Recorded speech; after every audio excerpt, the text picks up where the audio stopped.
मौसम भी है और नजाकत भी है, और ठंड तो एक अलग ही फीलिंग लेकर के आता है, जहां देश महीने भर क्रिसमस मनाता है। सिंगिंग का चहल पहल, गिफ्ट और क्रिसमस कार्ड विशेष, अच्छे अच्छे क्यूजिन्स का तैयार करना और प्यारी प्यारी सुन की सुगंध। हर शहर में जिंगलिंग करते घंटियां, झालर से सजाए घर, क्रिसमस ट्री, सैंटा क्लॉज बनकर के टॉफी एंड चॉकलेट्स बांटना, हंसना हंसाना, रेनडियर्स एंड स्नोफॉल का आनंद लेना सभी को अच्छा लगता है। पर शायद आपको पता है कि इस क्रिसमस को सेलिब्रेशन करने के लिए क्रिसमस कम्युनिटी ने 200 साल तक स्ट्रगल करना पड़ा, जिसे आज हम सब खुशियों का त्योहार बोलते हैं। क्रिसमस फेस्टिवल के पीछे कई कंट्रोवर्सी रही है और आज भी बनी पड़ी है। आज उन्हीं फैक्ट्स को इस वीडियो में हम लोग देखेंगे। हैप्पी क्रिसमस दोस्तों, कैमरा टेक 85 चैनल पर आप सबका स्वागत है। चैनल को सब्सक्राइब नहीं किया है तो सब्सक्राइब कर ले और औरों को भी क्रिसमस की जानकारी दे और बेल आइकॉन को हिट करना ना भूले। पूरा वीडियो देखने के बाद आपको कैसा लगा कमेंट में जरूर बताएं। चलिए आगे जानते हैं। आज जो ये कंट्रोवर्सी बना है, is this the Christmas the birthday of the Christ? In fact, there is a different opinions of the scholars and proves Jesus Christ के जन्म के विषय में। जीसस क्राइस्ट का जन्म की बाइबल में कहीं भी तारीख मेंशन नहीं है। लोग ऐसा मानते हैं कि जब यीशु मसीह का जन्म हुआ था उस वक्त ठंड का समय था और तब गड़ेरिया आग सेक रहे थे, लेकिन ऐसा कोई भी बात प्रमाणित नहीं करता। कहा जाता है कि यरूशलेम के बैथलेहम शहर अगर जियोग्राफिकली देखा जाए तो वहां ठंड पड़ती थी, क्योंकि कोस्टल एरिया के पास ये शहर बसता था। पर कुछ विद्वानों का तर्क है कि लूका रचित सुसमाचार की पुस्तक में यूहन्ना बपतिस्मा देने वाला यीशु मसीह से 6 महीने बड़ा था और अक्टूबर का समय मानते थे कि वो यूहन्ना का जन्म हुआ था। इसलिए विद्वानों का कहना है कि लगभग 25 मार्च के महीने में मरियम गर्भवती पाई थी। आफ्टर 9 मंथ जीसस का जन्म हुआ, इसलिए दिसंबर 25 को सेलिब्रेशन क्रिसमस को घोषित किया गया। लेकिन औरों के विचार है कि ये पूरी तरह से क्लियर नहीं है। और बात आती है 25 दिसंबर को लेकर के, तो रोमी साम्राज्य 17 से लेकर 25 तक विंटर सोलिसाइड एंड पैगन फेस्टिवल मनाया जाता था, जिसे सैटर्निलिया नाम से जाना जाता था। सैटर्निलिया का मतलब the God of agriculture and mark of the beginning of the new solar cycle. इसके साथ साथ फारसी प्रकाश के देवता की पूजा पद्धति और मिथ्राइज्म ने भी इस अवधि के दौरान महत्वपूर्ण प्रथा आयोजित किए थे। जब एम्परर कॉन्स्टेंटाइन फर्स्ट ने 312 में ईसाई धर्म को अपनाया तो चर्च के लीडर्स ने पैगन फेस्टिवल को ईसाई मान्यताओं के साथ मिलाने का लक्ष्य रखा। उन्होंने दुनिया के निर्माण और यीशु की अवधारणा के बीच एक प्रतीकात्मक संबंध को देते हुए यीशु के जन्म के शीतकालीन से जोड़ा। इस रणनीतिक कदम ने रोमन आबादी के लिए ईसाई धर्म में परिवर्तन को आसान बनाने की कोशिश की। 25 दिसंबर को यीशु के जन्म का जश्न मनाने का निर्णय लिया। आसान रूप से विभिन्न मान्यताओं के बीच उनके विश्वास और आशाओं को कायम रखने का एक बेहतरीन प्रयास था। 350वीं ईस्वी में क्रिसमस पूरी तरह से 25 दिसंबर को सिर्फ एक त्योहार के रूप में मनाया जाने लगा। लेकिन ये और त्योहारों से अलग क्यों है? Why are Christmas celebration are different rather than the other festival? ऐसा माना जाता है ये शांति प्रिय फेस्टिवल के साथ साथ चैरिटी और प्रेम का अभिवादन करने का सबसे खास बात को बताता है। यीशु मसीह के जन्म, खुशियों की सौगात, carol singing, bonfire, dance and Christmas song, beautiful decoration of Christmas tree, hanging stocking, significance of reindeer's name, new resolution, gift, jolly look of Santa Claus और त्योहार से इन्हें अलग बनाता है।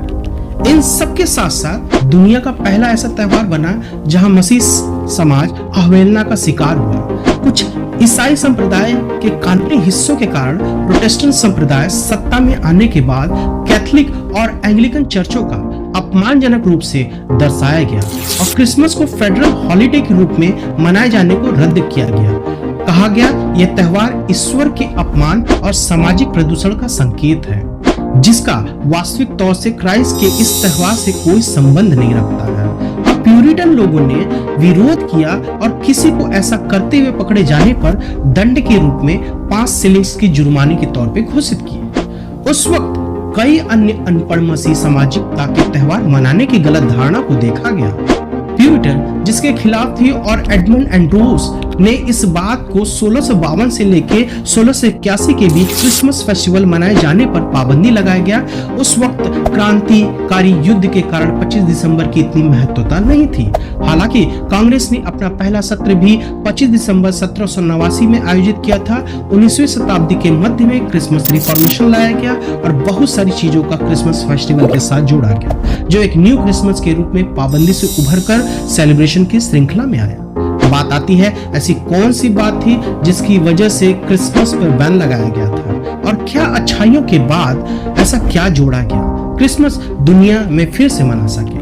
तो माफ करें, ये थोड़ा कड़वा सच है। पुराने वक्त में कैथोलिक एंड एंग्लिकन चर्चों में शिक्षा का अभाव था। अनपढ़ और जाहिल मसीहों की शिक्षा देने के बजाय चर्चें साम्राज्य को पावर में लाने में जुड़े रहे। दूसरी तरफ इलिटरेट क्रिश्चियंस का वर्णन द विंडिकेशंस ऑफ क्रिसमस लंदन 1652 नामक पुस्तक में प्यूरिटन्स के खिलाफ तर्क दिया और पुरानी अंग्रेजी क्रिसमस परंपराओं, रात्रि भोज, आग पर सेब भूनना, ताश खेलना, हुल्लड़बाजी और नौकरानियों के साथ नृत्य करने को दिखाया गया। पर 19वीं शताब्दी में मसीह लिटरेट समाज के रूप में उभर कर आया और क्रिसमस में कई अच्छाइयों को सेलिब्रेशन से जोड़ा, जो क्रिसमस की हॉलिडे में चार चांद लगा दिया। और ये अद्भुत रिफॉर्मेशन फेस्टिवल को लेकर रहा जो हम आज देखते हैं। Number 1, gift. ईसाई के लिए क्रिसमस पर उपहार देना बुद्धिमान लोगों द्वारा यीशु को दिए गए उपहार और प्राचीन सेंट निकोलस सांता के अग्रदूत के धर्मार्थ दान की नकल है।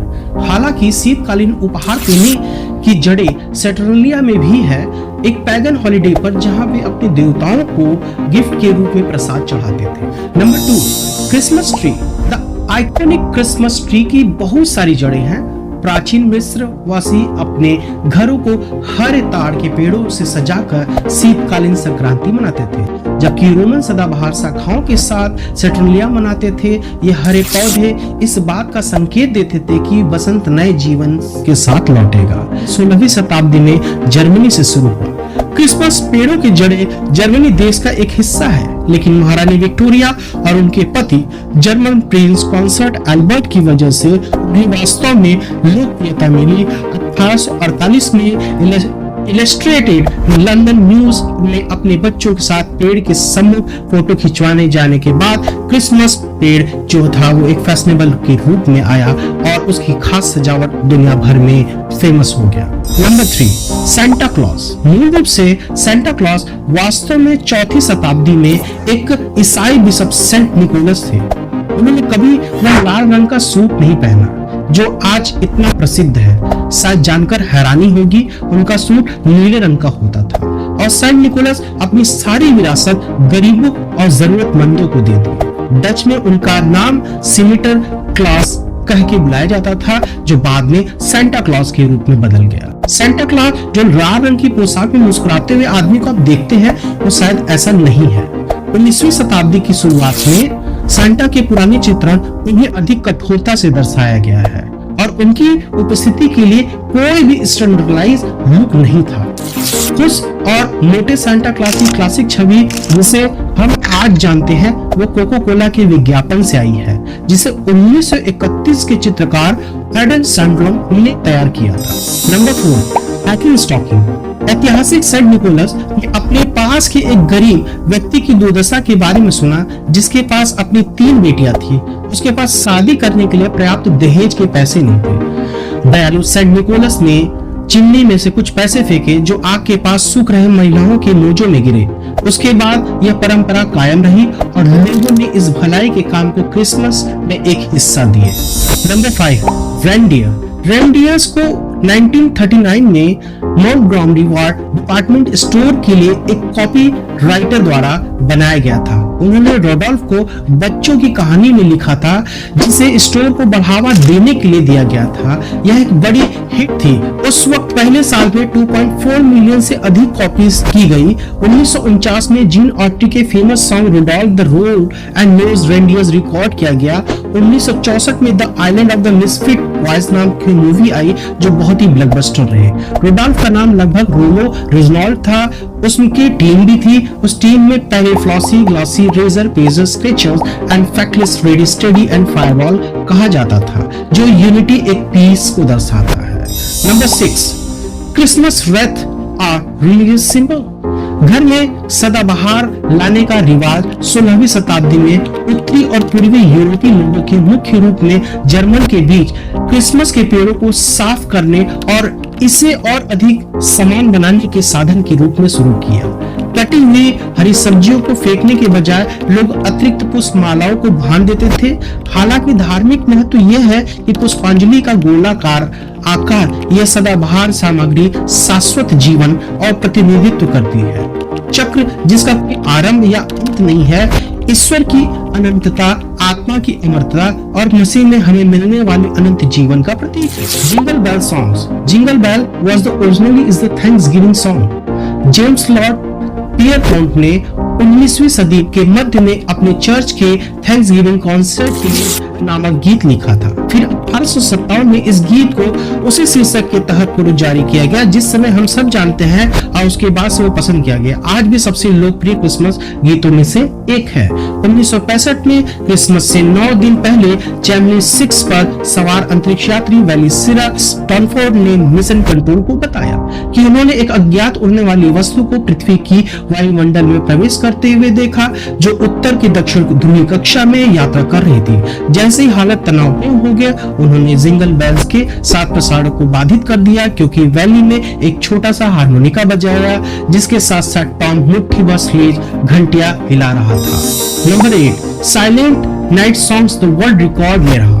हम सभी जानते हैं कुछ मुट्ठी भर क्रिसमस गाने हैं पर मौसम में दुकानों और रेडियो पर एक लूप में बजते रहते हैं, लेकिन उनमें से एक को दूसरों की तुलना में अधिक अनुकूलित किया गया। साइलेंट नाइट वास्तव में ऐतिहासिक में सबसे अधिक रिकॉर्ड किए जाने वाला एक क्रिसमस गीत है। 1978 से अब तक इसके 733 से अधिक विभिन्न संस्करण कॉपीराइट किए जा चुके हैं।